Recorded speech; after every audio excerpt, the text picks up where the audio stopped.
તો આજે આપણે બનાવીશું વન પોટ પુલાવ. આ બહુ સિમ્પલ રેસીપી છે. આપણે એક કુકરમાં તેલ અને ઘી બંને એડ કરીશું. એમાં જીરું એડ કરીશું, એમાં તેજપત્તા અને સૂકું મરચું એડ કરીશું અને થોડી હિંગ એડ કરીશું. એમાં લીલા મરચાં એડ કરીશું. લીલા મરચાંનો ટેસ્ટ બહુ સરસ લાગે છે. એમાં અનિયન ગાર્લિક એડ કરીશું. એને બરાબર મિક્સ કરી લઈશું. ટેસ્ટ પ્રમાણે મીઠું એડ કરીશું. ટોમેટો એડ કરીશું. તમે આમાં બીજા વેજીટેબલ્સ બી એડ કરી શકો છો. થોડી ટર્મરિક એડ કરીશું. લાલ મરચું એડ કરીશું. થોડું ધાણા જીરું એડ કરીશું અને ચપટી ગરમ મસાલો એડ કરીશું.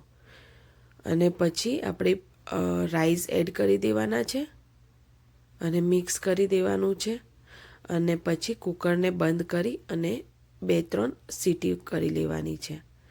તો આ છે આપણો instant one pot pulao ready.